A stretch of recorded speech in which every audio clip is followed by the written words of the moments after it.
With the work on the colony all but finished, Fallion takes one final look around the keep because he knows his time here is limited. His current task prevents him from settling down anywhere and calling any place home. This is the closest he's gotten since he's left his home planet. While Fallion loves adventuring, exploring, and seeing the different dangers in the universe, he does wonder if he needs a place to call home himself, a place he can return to, relax, and enjoy the company of others. He doesn't know if he'll ever get that. For now, he'll have to be satisfied watching the work he's done benefit others. With that in mind, it's time to return to King Mechus. Fallion has always liked King Mechus. The king has always treated him fairly and treated him with dignity and respect, despite his lowly upbringing. But returning to the king this time, it is Fallion who gets to have his head held high. He gets to approach the king from a position of honor. He has finished his first colony, and he's outshone himself and outdone anything anyone could have ever expected from his first colony. The king will be proud. Fallion's next orders are quite simple. Rest. King Mechus is going to send an envoy ahead to fill out a full report about the new colony. But for now, enjoy the comforts of the castle and rest for the evening. The following morning, Fallion met with King Mechus in the throne room. The king admits that he was expecting a few hobbled buildings, a ramshackle village at best.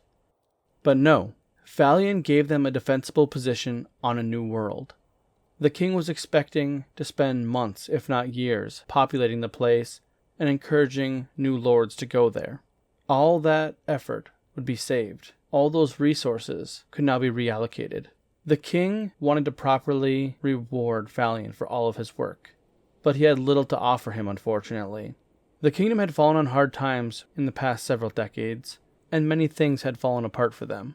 The reason King Mechus sought out Fallion in the first place is because he knew that the Fennox were capable of doing great things with very little, but he never expected anything like this. He began to wonder if Fallion could do even greater things, if given the opportunity. One of the few great possessions left in his kingdom's name is a retired and long abandoned space station. The space station sits far from the borders of the kingdom, and so it's of no use to them. But Fallion might be able to do something grand with it. And so the king hands over the coordinates and the teleportation codes to board the space station. Take some time off, my friend. I will call when I need you. Until then, enjoy, and thank you for all you've done. Over the next couple of days, Fallion took the time to rest. While he was resting, he decided to do some simple exploration. He decided to travel to the star system where the space station was supposed to be. He figured that even though he had the codes to teleport in, he wanted to get a look at the space station before boarding it, just in case it wasn't safe. Doing a simple scan of the space station reveals that the power source is intact. In fact, the space station seems almost fully operational. It just seems as though maybe everything has been decommissioned, so it's not currently working. With all sensors indicating that the space station is safe, Fallion decides it's best just to head on over there and see what it's like for himself. Arriving on Izan space station, Fallion determines it's safe. It's not the nicest looking thing he's ever seen, but it'll do. While the hull is keeping everything together, the space station is clearly showing its age. The interior walls are falling apart, and anything that can rust seems to have already done so. There's debris everywhere, and the hallways are only partially walkable. While searching the space station, Fallion found a note from its previous and last inhabitants. The note reads, "To anyone that finds this note, we are the Izan people, and this is our last outpost. We are members of the Glitch Space Coalition that is falling apart. We fear that the end of our society is coming soon, and so we are abandoning this research facility. We have taken great care to ensure nothing hostile or dangerous is left aboard. We as a people have failed to adapt to our most recent technological breakthrough. Greedy leaders and power-hungry corporations have brought us to the brink. If you are reading this, it is likely that our people never recovered. And if that is the case, you may be interested in knowing what brought about our downfall. On the nearby capital planet of our people, there should be a device that allows you to manipulate matter with the push of a button. We called it the Matter Manipulator. Oh, it's a wonderful device, and if you're interested, you can likely find one on the nearby planet. Please take care of the space station. It was home to many of us for a very long time.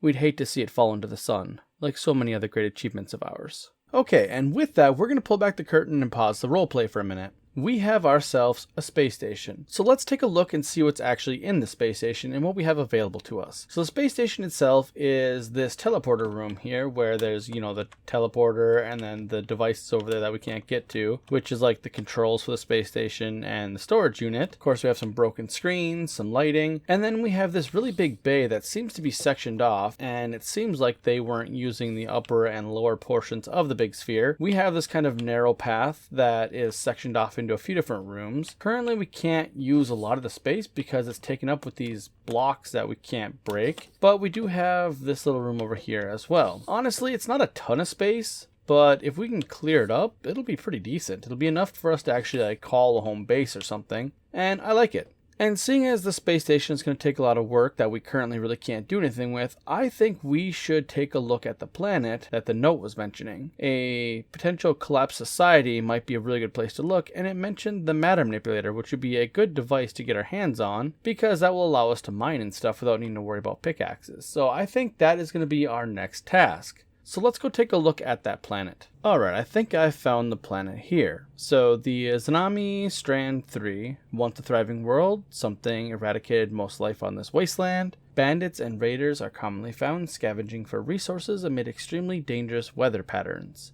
Threat dangerous 5, and a whole bunch of miscellaneous ores and stuff, and then a bunch of weather effects. Things like anti-gravity rain, gravity rain, light anti-gravity rain, and light gravity rain, and poison gas, dense poison gas, and deadly poison gas. So yeah, this looks like our next goal. I don't think there's really anything holding us back at the moment from going there, so I think we're just going to go ahead and beam down and see where we end up. And taking a quick look, the other planets that are next to this one is a putrid and toxic moon, and a crystalline world. Okay, and we ended up in a kind of interesting spot. So there's some bad guys right here, and we just got tarred. I don't know what that effect is. Slowed. Alright, as a reminder, we can't just beam down to planets. We can only go where our teleporters allow us to actually beam down to with the codes that we got. So this is our only entrance to the planet, and it is not a great location. There's some bad guys right there. We need to take care of these bad guys. I don't know how strong they are. Let's just go see. Oh, we are really slow. Wow, they're not kidding, we're slow. We are... Come on. We're doing better than them. We killed one of the guys. Thankfully, we have this upgraded sniper rifle. And man, it is good. As long as I hit. There we go. So 2 hits and it takes them out. Okay. We've been on this planet just a little while here, and we've managed to get ourselves a couple new items. We got ourselves this pistol here, which is a pretty quick shooting thing, and I noticed that it is actually deleting the terrain over here, so that's really interesting. But then we have this sword here that can also do this burning slash thing, so that could be useful. I'm just more interested in the pistol that seems to be deleting terrain. I'm curious if my normal gun can do that too, or if that's just a special effect of that gun. No, my sniper rifle does not do that, so I don't know what makes that thing able to do that, but that's pretty cool. Only downside obviously is we're not collecting the resources that we're destroying at that point. Okay, sorry I didn't get to show you the beginning of this interaction. This guy kind of came out of nowhere. I didn't see him. Ah! That guy! He was hiding like right here. He was standing up here and I couldn't see him in the shadows, and then I popped around the corner and he started shooting at me and it freaked me out. So I gotta get this guy. I think I hit him once, so I gotta try and... Oh, I got him! Yes! Okay, after dispatching that guy, he was guarding a chest, so I'm curious to see what he actually had in here. Okay, so we've returned one more time because just ahead there are some bandits or raiders, and they look to be guarding something. This could potentially be what we're looking for, so we're going to try and take this guy out from a distance, and I think we got him. Good, we did. And then, oh, that guy is not going to take it slow. Go ahead and, yeah, headshot. Oh, that did not kill him. Okay, let our energy regenerate, and this should be the end of it right there. Yep. Okay, so let's see what that guy was guarding. And this is some crazy rain that we got going on here. I'm not really sure what's going on. It says orange gravity rain. That looks like, oh, we must have something really high gravity because we're dropping really hard when that effect is on. Okay, so be careful not to jump high. But I'm curious to see what that guy was guarding. There's a room here. What are those? I don't think I've ever seen those before. What are they? Can I... Hold on. Should I shoot that? I feel like I shouldn't shoot that, but I'm going to shoot that. Okay, shooting it didn't do anything. That, I'm not gonna lie, That looks like a landmine. Is that a landmine? Do they have landmines in this game? Ah! I'm on fire, yes! Okay, thankfully it's raining. What is that? I'm being like drenched with something. Oh, that stuff is like pooling up. The rain is. Okay. So note to self, landmines suck. How do I get rid of that? Can I get rid of that? Like, I feel like I have to be able to shoot that or something, right? Oh, I got it! Ooh. Okay, this is new. So I went to pull out my pickaxe here, which is almost destroyed, and suddenly everything got dark, and apparently I'm hearing voices and I'm going insane, so I don't know what that's about, but we're gonna go ahead and chop this away and hope we get through it. Okay, so we made it through that without breaking our pickaxe. It's still just barely there. Let's see what's inside here. Okay. So this is like a good news, bad news situation. So let's take a look here. One, our insanity seems to be going away when we stay inside this tiny little building with this creepy ass monster, which I'm not a huge fan of. Our pickaxe is almost destroyed, but we got ourselves the matter manipulator. This is going to be a game changer. This will allow us to actually mine things properly now.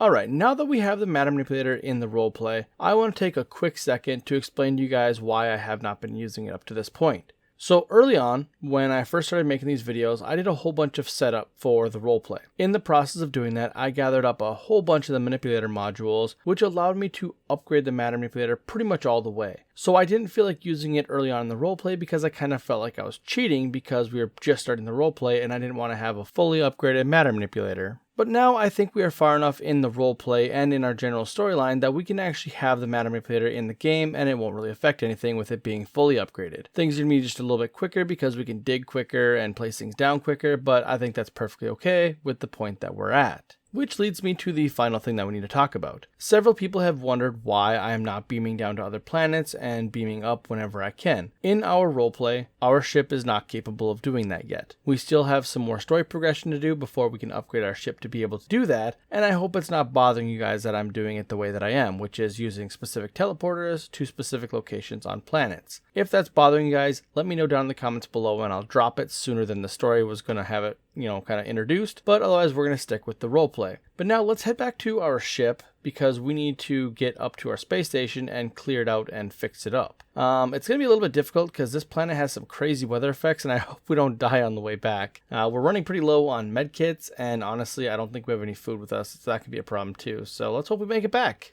Alright, so after a rather annoying trip back to the teleporter, we managed to get back to our ship and then to our space station. Now the trip wasn't anything exciting, it was mostly just dealing with the annoying weather effects like the tar rain and stuff, so you didn't miss anything. Mostly it just took a really long time. But now that we have made it back to our space station, let's actually discuss what we're going to do. So I think this is just about where we're going to leave off because off screen, I'm going to clean the place up. All these blocks, these rusty blocks and these miscellaneous metal blocks and stuff, we're going to have to remove with the matter manipulator. It's going to take a while.